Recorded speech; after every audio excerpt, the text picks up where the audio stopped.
With Nintendo Switch 2, we're seeing a new paradigm for image quality on a mobile platform. DLSS machine learning-based reconstruction is being leveraged across a wide variety of titles, from AAA games to indie darlings.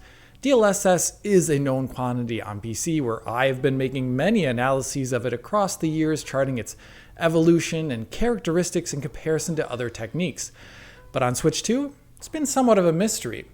Pre-launch, we at DF were skeptical about how it would be employed in real games, given how the Switch 2 is a low-power device. This skepticism of ours clashes with the reality that many games on Switch 2 are launching with that technique being used. So in today's video, I want to explore that conundrum and ask the question, how does the Switch 2 leverage DLSS? Is it different from the DLSS we know on PC? And if so, how is it different? This is a big topic, so let us get right into it with a theoretical portion which underpins the motivations for this video.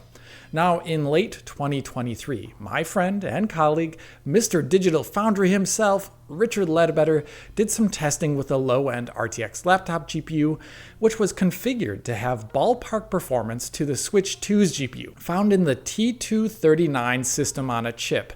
In that video, he did some rough calculations that DLSS 3 CNN model would cost over 3 milliseconds to run at 1080p, over 7 milliseconds at 1440p, and potentially over 18 milliseconds when set to a 4K output resolution. These numbers did include some other things like post-processing, but they spelled out a significant reality.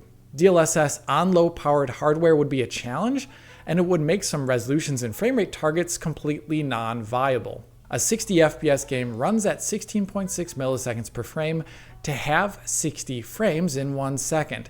That is 16.6 milliseconds to do all the shading, geometry, lighting, shadowing, and more on the GPU for 60 FPS.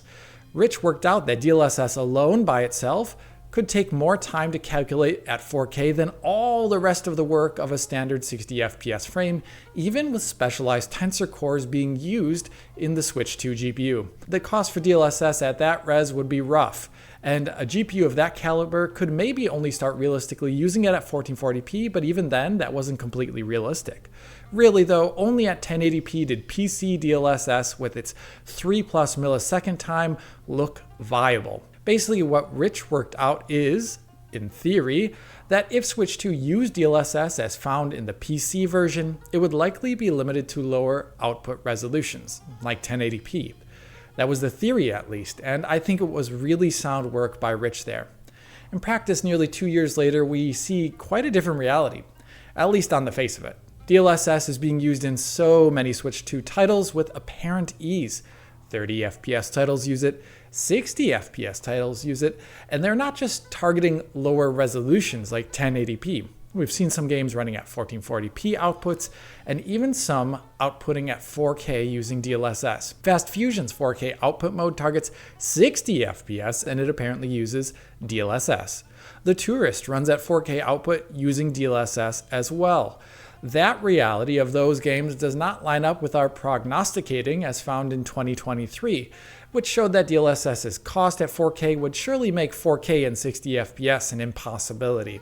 So how can games like Fast Fusion or the Touryst use DLSS at that resolution and target 60 FPS?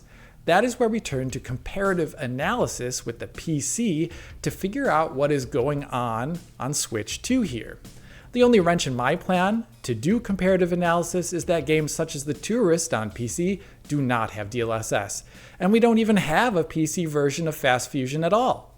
So to make this comparative analysis worthwhile, we'll have to analyze other games and their PC versions and Switch 2 versions to get a sense of how DLSS works on Switch 2, and then apply our learnings from that by means of inference to see how games like Fast Fusion can run at 4K with DLSS. Now, the first title I would like to start with here in this analysis would be Cyberpunk 2077, which I personally think actually has one of the best, if not the best, Switch 2 DLSS integrations. Comparing to the PC version at largely matched settings targeting 1080p, minus those things that are custom on Switch 2, we can see some immediate differences right away. On PC, on the right here, I've captured this feed at 4K. just like I did with the Switch 2 version, but I think we can easily see just how much softer that PC version is.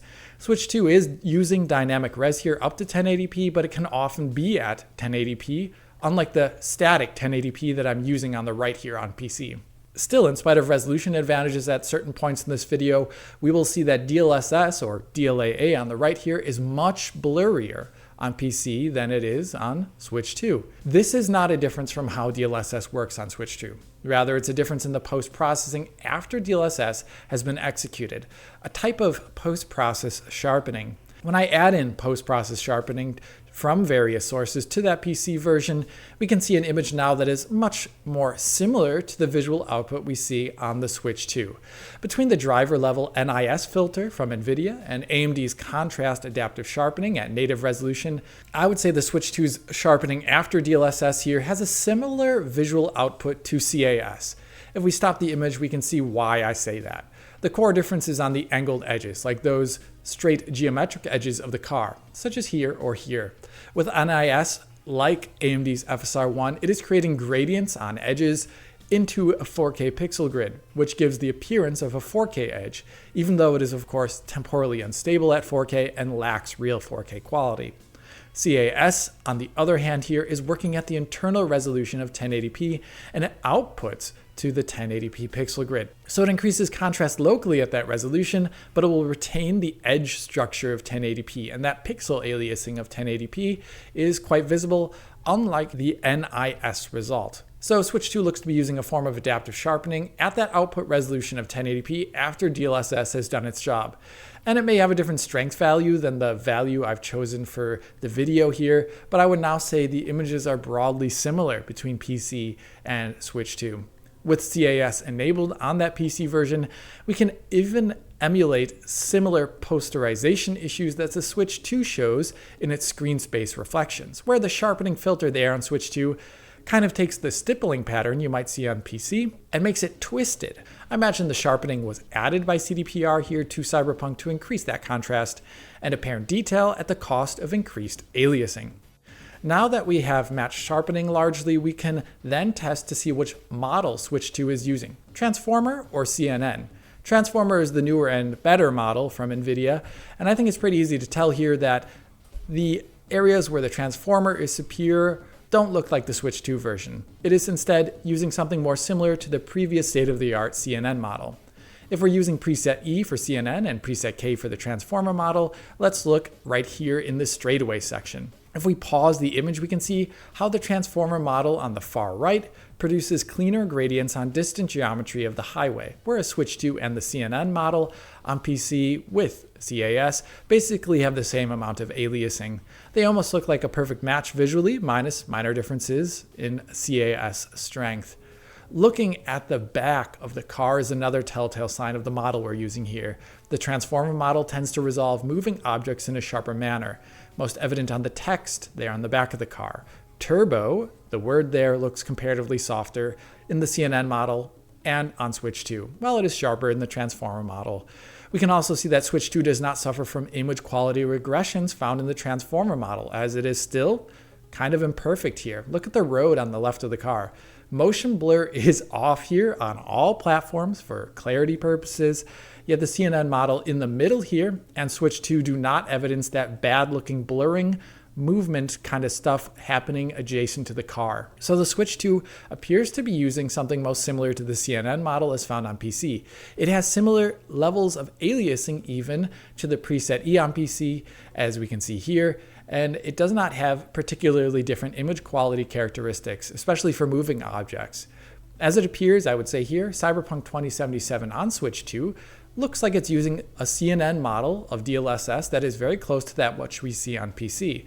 And it is in 1080p output here, which is within the realm of possibility as Rich theorized in 2023. Now let us move on to Street Fighter 6. This one, we cannot do the best comparison, unfortunately, due to the PC version lacking native DLSS support, while it is being used on the Switch version, as Tom wonderfully demonstrated in his video earlier this year. Still, we can attempt to analyze it somewhat using Reframework mod that allows for DLSS injection, albeit with some pretty big catches. Side by side, we can see that the PC version here looks quite a bit different with DLSS in its performance mode at 1080p with the CNN or the transformer model.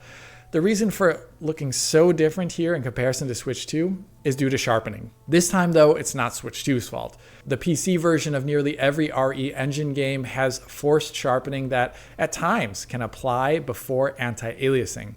We can see that here at native 1080p with the game's anti-aliasing set to off. There's so much haloing and stippling and posterizing going on with big halos around object edges. Since this cannot be toggled off at the moment, even with some modding, we're left with dissimilar images to compare to PC DLSS.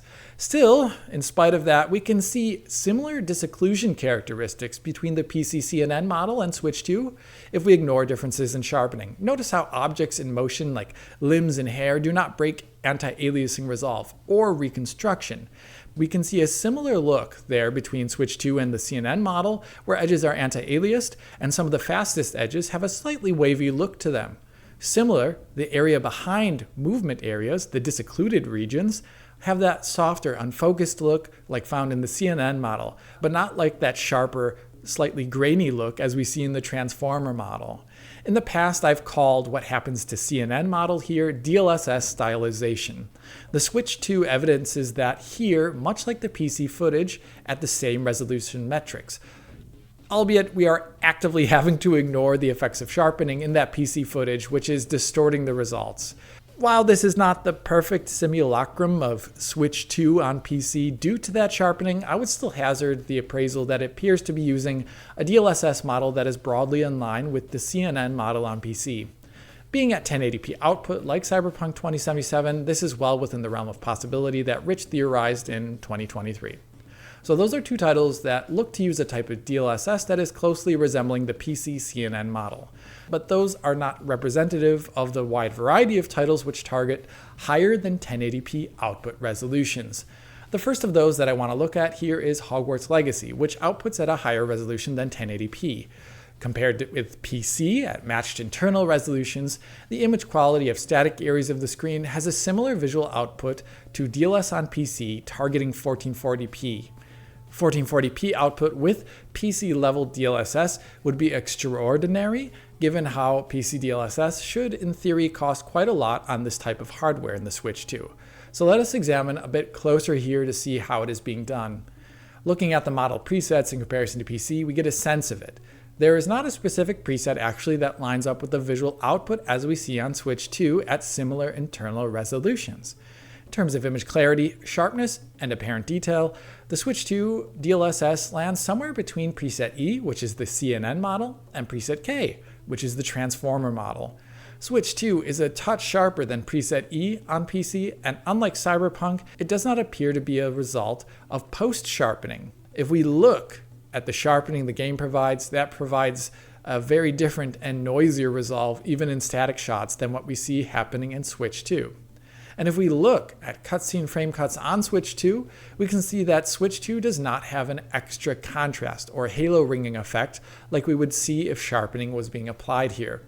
So whatever version of DLSS 2 Switch 2 is running here, it has a different resolve than found in all the PC models. Let us return to that cutscene frame cut here to investigate further. On PC, with that DLSS, no matter which version you are using, frame cuts always resolve with DLSS attempting anti-aliasing and some form of reconstruction to a higher resolution. So if you pause a frame there, you will always see that DLSS will try and temporally upscale the frame or anti-alias it, even on a camera cut, even though it has no frames to temporally upscale from, because the previous frames are from an entirely different scene. On such moments, DLSS on PC produces results like these, that are far from perfectly clear, but they are not aliased. Only the largest edge aliasing that DLSS cannot perfectly anti-alias in such circumstances will get this wobbly, wavy look as we can see right here. This is standard DLSS behavior as we've seen on PC, and we can see it happening in games like Cyberpunk 2077 and in Street Fighter 6 on Switch 2 when the camera cuts. In Hogwarts Legacy, this is just not the case. On Switch 2, frame cuts look like this, very different than PC DLSS. The Switch 2 side here is very aliased, where the internal resolution now shines through. It's easy to see that there are stair steps on all edges, and the edges we see look untreated, almost raw, almost like nearest neighbor upscaled pixels, which is very different to PC DLSS in the CNN or, of course, the transformer model. This aliasing behavior does not only happen on camera cuts, it also happens with object or camera movement. Take, for example, this shot in the menu here. An animation is playing with books flying around. And on Switch 2, all these books are fully aliased. That means they have easy to view stair steps on the edges. And they also appear much lower resolution than the rest of the static scene, such as the things behind the books. On the PC CNN model, we can see that it attempts reconstruction and anti-aliasing, with faults, of course, on those moving books. It gives it at least rounder anti-aliased edges and attempts to make a higher resolution in those page details. It's of course not perfect given the speed of the objects, but it does at least look more consistent with the rest of the image in spite of some artifacts like wavy edges. On the Switch 2, moving objects just kind of look lower res and flickery on their edges as soon as any side of movement kind of starts. This applies to any and all moving objects in all scenes in the Switch 2 version. So in comparison to PC DLSS and the CNN model here, it looks like Switch 2's anti-aliasing and image reconstruction does not work on moving objects.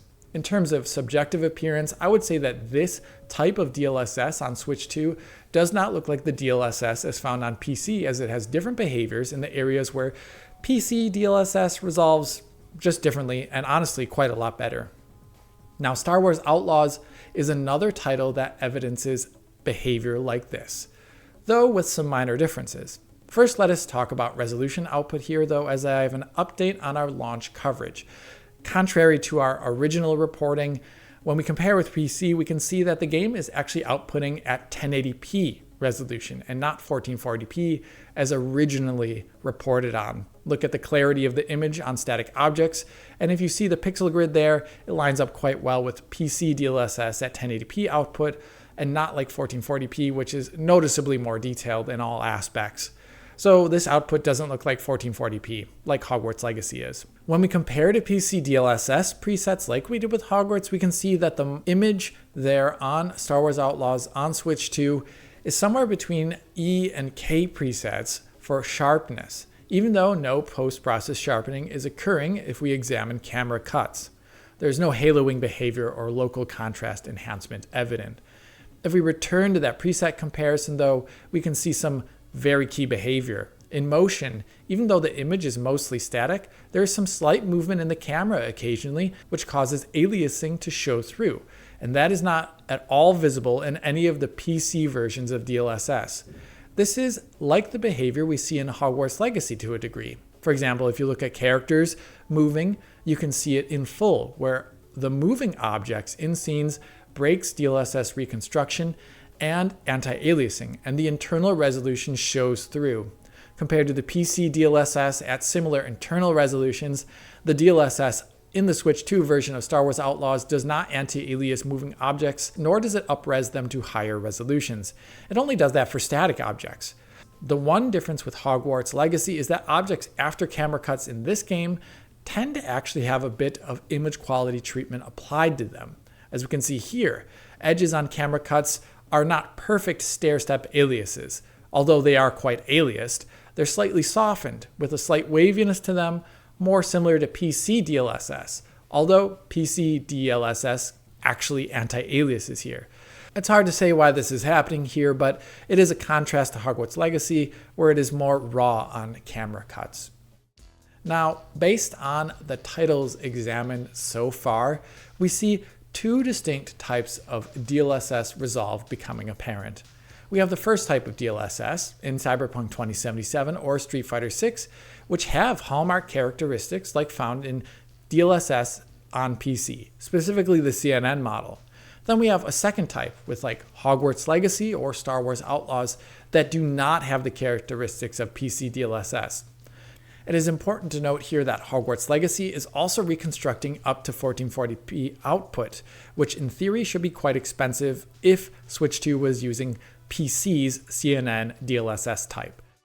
With these two types of behavior in mind, let's look at the Touryst, a game which uses DLSS to output at 4K resolution, according to the developers.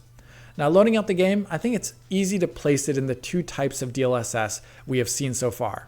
Like in Hogwarts Legacy or Star Wars Outlaws, objects at rest have a similar look to the output resolution. So, those things that are not moving here look largely like 4K edges in appearance, but moving objects break reconstruction and anti-aliasing resolve. Just look at the objects bobbing up and down in the water here. They show that off well. Compare the bobbing hat on the character here to the way the docks look behind them. That static dock geometry looks a lot higher res than the moving character. You can also see this quite well when you turn the character or move the camera. The internal resolution structure reveals itself. If we can pause, we can also see that the internal resolution here has an unprocessed look, unlike PC DLSS would have. It doesn't have any of those wavy edges. These edges are easy to count as a result, and the apparent internal resolution here is around 720p in the Touryst. The Touryst appears to be using a DLSS type to get to 4K that is similar to Star Wars Outlaws or Hogwarts Legacy. Now let us look at Fast Fusion, a game which also has 4K 60 FPS mode that uses DLSS. If an object or the camera is still, that area tends to resolve to a 4K pixel grid with anti-aliasing and a 4K level of detail. But as soon as an object moves or the camera moves, we can see a rawest, almost nearest neighbor-like pixelated look that betrays the internal resolution. A good example of this can be seen with these electrical arcs on the boost pads. When they move over background scenery, the electrical arcs and the background scenery they've obscured lacks all anti-aliasing and reconstruction. If you juxtapose that with the reconstructed detail and resolution to the right of it, you can see big difference. You have a 4K looking railing right here and a 648p looking railing right here. Same with these spiky balls that roll throughout the level. The moving ball looks sub 720p versus the static background detail, which looks 4K-like. Based upon this behavior and such a big difference between moving and static objects, I would say, like the Touryst, this could be classified into the second type of DLSS that we see, like those found in Star Wars Outlaws or in Hogwarts Legacy. With these two examples reaching for such high resolution, it looks like the Switch 2 has two types of DLSS. A DLSS type that is most similar to the PC DLSS's CNN model, and another less effective variant. The second less effective variant can have higher levels of sharpness than that which we find in the PC CNN model, but on movement, it almost looks like it's turning off and not working. This type of DLSS is being used in titles like Hogwarts Legacy, The Touryst, Fast Fusion, etc., which upscale the resolutions above 1080p. Based upon those things that Rich calculated in 2023, those resolutions would be a great challenge to run PC's CNN model on Switch 2's GPU. But something like a lower quality and cheaper DLSS variant, like we're seeing here, might explain how games like that get to such a high res. Wanting to confirm our visual findings of two different types of DLSS, we asked a respected developer behind the scenes who's familiar with the matter, and they came back to tell us this. DLSS on Switch 2 has two types, one that is much like the CNN presets on PC, and one that has presets that are roughly half the cost, in terms of frame time, than the CNN model. This cheaper model of DLSS is newer, and in their experience, it causes image quality to have characteristics that I described here. It suffers in movement, although it may be sharper in stills. Hearing directly from a developer to confirm our findings is interesting. Two types of DLSS. That normal PC type that we've known for ages, that we see in Cyberpunk, and another type, like we see in the Touryst. With it being roughly half the cost of the traditional CNN DLSS, it also explains how titles like the Touryst or Fast Fusion can work at 60 FPS at 4K resolution. Rich calculated around 18 milliseconds, including post-processing for 4K DLSS on a Switch 2-like GPU. But if it was half the cost, like around 9 milliseconds, that would give developers, something like 7 or 8 milliseconds of processing time to use for the rest of the game. I think that's much more realistic to see than how games could reach 4K while using DLSS if it was a cheaper model. They could then fit all of the rest of the rendering in around those 7 or 8 milliseconds. That's still not a lot of time though when you think about it, but it does go a ways to explaining why games such as Fast Fusion or the Touryst run at such low resolutions, roughly 648p for the Fast Fusion game and 720p for the Touryst. So they're trying to squeeze all that remaining game processing into 8 milliseconds or so, and they have a limited GPU rendering budget. So something like a really low resolution to make that possible does make quite a bit of sense. Either way, I think it's really fascinating to see how this worked out. Rich's work in 2023 and his skepticism about DLSS actually bears out in the final product. At some point, Nintendo, NVIDIA, or some combination of the two firms developed a tinier DLSS model that ran in half the execution time as the CNN one on PC. Lower costs, but with lower quality on movement. And as of now, a great number of games at launch or in the time thereafter are using this tiny, lower quality DLSS to make their ambitions possible on Switch 2. Now, what do I think of this tiny DLSS? Well, I come from PC land, so I tend to have a skewed perspective based upon that. I can understand the reason for creating such a model with a low-powered device like the Switch 2, especially for its handheld mode. But if I were a user and a developer, I would caution against its use in docked mode, given its current visual results. It may be technically capable of reconstructing the resolutions above 1080p in docked mode on Switch 2, but the results honestly look rather poor, especially in movement here, where it basically looks like it's often not functioning.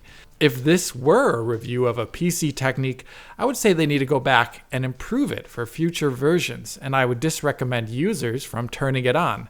At the moment, I would actually prefer if games went the Cyberpunk or Street Fighter route, with a lower output resolution and potentially a lower input resolution if need be, but with the potential for far more consistent image quality and actual working anti-aliasing on movement. But with that being said, we've reached the end of this analysis, and I really do hope you've enjoyed it. If you did, hit that like button, subscribe, hit that little bell in the corner, support us on Patreon to enable more investigative work like this in the future. And as always, this is Alex bidding you farewell und auf Wiedersehen.